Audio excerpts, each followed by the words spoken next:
কক্সবাজারে square food and beverage লিমিটেডের বার্ষিক বিক্রয় সম্মেলন অনুষ্ঠিত হয়েছে। কক্সবাজারের এক অভিজাত হোটেলে এই সম্মেলনটি অনুষ্ঠিত হয়েছে। সম্মেলনে প্রতিষ্ঠানটির বিক্রয় কৌশল, বাজার সম্প্রসারণ পরিকল্পনা এবং 2026 সালের লক্ষ্য নির্ধারণের পাশাপাশি পরিবর্তনশীল বাজার ব্যবস্থায় বিক্রয় ব্যবস্থাপনাকে আরও কার্যকর এবং গতিশীল করার বিষয়ে বিস্তারিত আলোচনা করা হয়েছে।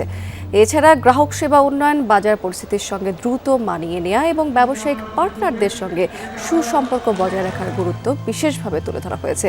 পাশাপাশি বিক্রয় কর্মীদের দক্ষতা বৃদ্ধি, নেতৃত্ব বিকাশ এবং পেশাগত অগ্রগতিকে সামনে রেখে এবছরের কর্ম পরিকল্পনা উপস্থাপন করা হয়েছে। সম্মেলনের শেষ পর্বে সেরা পারফরম্যান্সদের পুরস্কৃত করা হয়েছে এবং সাংস্কৃতিক আয়োজনের মধ্য দিয়ে এবারের সম্মেলনের সমাপ্তি হয়েছে। পরপর 7 বার আমরা আমাদের লক্ষ্যমাত্রা পৌঁছেছি। সেটা আমাদের বলতে গেলে আমাদের সেলিব্রেশন এবং একই সাথে আমাদের যে আগামী দিনের অঙ্গীকার, যে আমরা যে টার্গেট আমরা করেছিলাম সেটাকে তো আমরা তার থেকেও একটা বড় টার্গেট আমাদের আগামী দিনে আছে। সেই টার্গেটে আমরা পৌঁছাতে চাই। কর্মীদের বিভিন্ন পলিসি এবং বিভিন্ন প্রোগ্রামের মাধ্যমে যে সমস্ত আলোচনা এখানে হয়েছে, সেই আলোচনাগুলোকে কিভাবে আমরা মার্কেটে আরও সুন্দরভাবে বাস্তবায়ন করতে পারি, তার মাধ্যমে আসলে আমরা আমাদের লক্ষ্য অর্জন করা এবং একই সাথে কর্মীদেরকেও আমরা উজ্জীবিত করার চিন্তা করেছি।